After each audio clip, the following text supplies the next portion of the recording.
Hi guys, welcome back to our channel. Hi అండి, అందరూ ఎలా ఉన్నారు? బాగున్నారా? ఏంటి టైలరింగ్ వీడియోస్ వస్తాయి అనుకుంటే ఏవో చెట్లు, రైల్వే ట్రాక్లు కనిపిస్తున్నాయి అనుకుంటున్నారా? ఏం లేదండి, మేము కాశీ అయితే బయలుదేరాము. మన వైజాగ్లో మార్నింగ్ 4కి ట్రైన్ ఎక్కాము. అందరూ సీట్లు సెట్ చేసుకొని కూర్చునేటప్పటికి రాయగడ కూడా దాటేసాము. 7 అయిపోయింది. మొత్తం టోటల్ మెంబర్స్ 47 మెంబర్స్ అయితే బయలుదేరాము పిల్లలతో కలిపి. ఈ అక్కడక్కడ చిన్న చిన్న వీడియోస్ అయితే కవర్ చేశాను.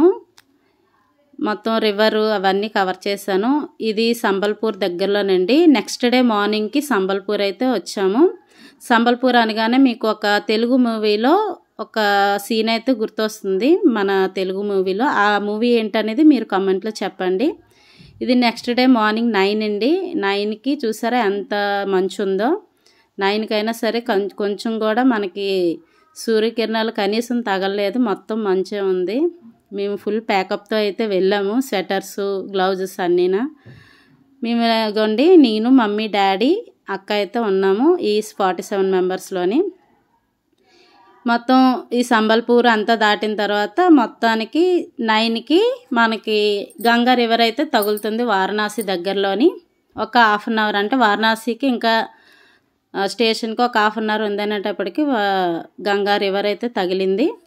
ఈ గంగా రివర్ అంతా కొంచెం అయితే నేను ట్రై చేశాను వీడియో కోసమని. ఫుల్ మంచు వల్ల మనకి క్లియర్గా కనిపించలేదు. పైగా థర్డ్ ఏసీ కాబట్టి గ్లాసెస్ అన్నీ క్లోజ్ అయ్యి ఉంటాయి. వారణాసి స్టేషన్కి అయితే వచ్చేసాము. మొత్తం దిగిపోయాము అందరమే. ఒక దగ్గర గ్యాదర్ అయ్యి 47 మెంబర్స్ కూడా. స్టేషన్ బయటకు వచ్చేటప్పటికి బస్సు అయితే రెడీగా ఉంది. బస్సు అయితే ఎక్కేసాము. 9:30 అయిందండి బస్సు అంతా ఎక్కి లగేజ్లు అన్నీ సెట్ చేసేటప్పటికి. ఇదిగోండి, ఇదే మా గ్రూపు 47 మెంబర్స్. మధ్యలో టిఫిన్కి అయితే దిగాము. అందరం దిగి టిఫిన్లు అవి చేసేసి ఒక దగ్గర గ్యాదర్ అయ్యి మళ్ళీ బస్సు అయితే ఎక్కేసాము. మరిన్ని వీడియోస్ కోసం మన ఛానల్ సబ్స్క్రైబ్ చేసుకోండి. Okay viewers, bye.